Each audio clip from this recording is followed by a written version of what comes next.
Bonjour à tous, eh bien nous nous retrouvons pour la toute dernière vidéo sur le chapitre 5, la mise en œuvre du projet républicain de 1870 à 1914.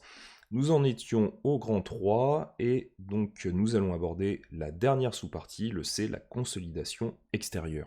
Et donc pour comprendre la consolidation extérieure, bien vous pouvez noter que cette consolidation extérieure passe par trois fondamentaux. Et là, eh bien je vais voir une carte avec vous. C'est la carte de l'Empire colonial français, un vaste territoire. Et donc, le premier point qu'on peut voir ensemble, c'est qu'on a une république impérialiste. En effet, vous pouvez le noter, qu'il existe un certain nombre de contradictions entre les principes universalistes de la Troisième République française et sa politique colonialiste. Parce que, ça vous pouvez toujours noter, que le débat sur le bien fondé des conquêtes coloniales est souvent occulté, et la République donc, des années 1900 fait le choix d'une politique impérialiste. Il y a vraiment cette vision.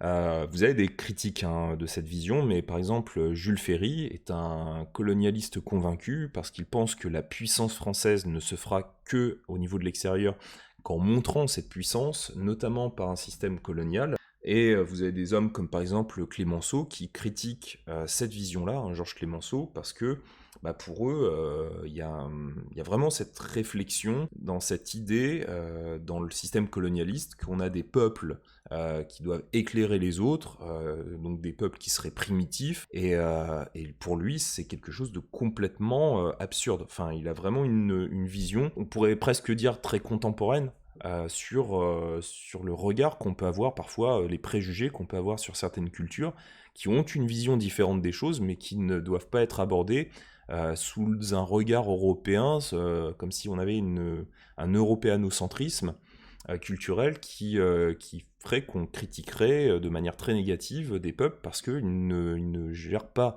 leur État ou leur peuple de la même manière que les Européens. Et puis, eh bien, on a un deuxième point, donc c'est cette fois-ci, alors pour l'aborder, on va lire le document 7, page 161, donc, qui est un ensemble donc, de textes qui viennent d'une école, donc ce qui est enseigné à cette époque-là aux élèves. Je vous laisse lire le document et ensuite je reviens vers vous.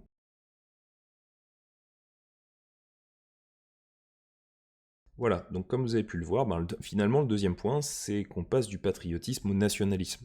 C'est-à-dire que, ça vous pouvez le noter, que les tensions avec l'Empire allemand tendent à placer la défense de la patrie au cœur des discours, qu'on retrouve même par exemple, comme vous avez pu le voir dans le texte, dans les écoles, c'est-à-dire qu'on forme les mentalités, celles des enfants, à se préparer au combat, c'est-à-dire qu'on a une vraie volonté de réflexion tournée sur le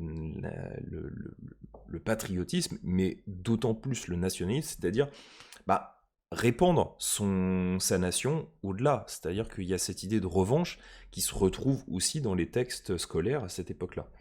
Et donc vous pouvez noter toujours que la perte de l'Alsace et d'une partie de la Lorraine reste une plaie ouverte pour beaucoup de Français, et la frontière est de plus en plus étroite entre le patriotisme républicain et les idées nationalistes. Et entre parenthèses, en exemple, vous pouvez noter que en 1913, lors du vote de la loi portant à 3 ans le service militaire, seuls certains socialistes défendent avec force des idées pacifistes.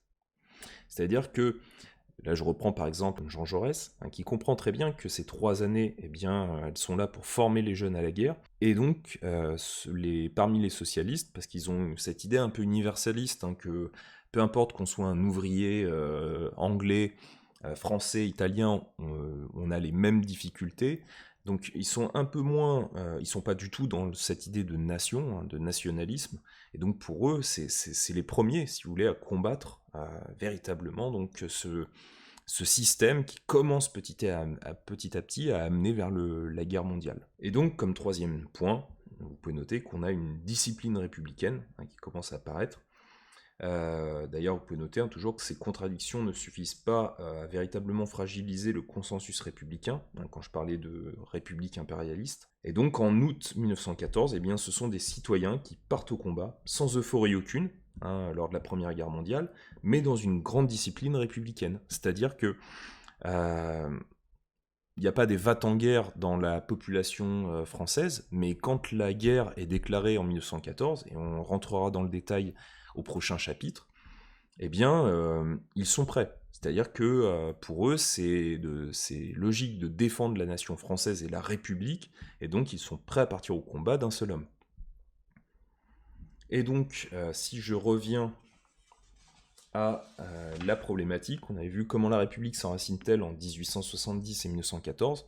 Bien, tout simplement, on peut noter que cette République, cette Troisième République, elle s'enracine grâce à des symboles qui passent notamment par des lois. Hein, c'est le cas par exemple de la loi de 1905 sur la laïcité, et qui vont pérenniser la notion même de république. Bien, nous avons terminé pour ce chapitre, j'espère que ça a été clair pour vous. On va aborder bien le chapitre sur la Première Guerre mondiale, donc lorsqu'on se retrouvera en présentiel. Je vous souhaite une bonne fin de semaine, et on se retrouve donc dès lundi.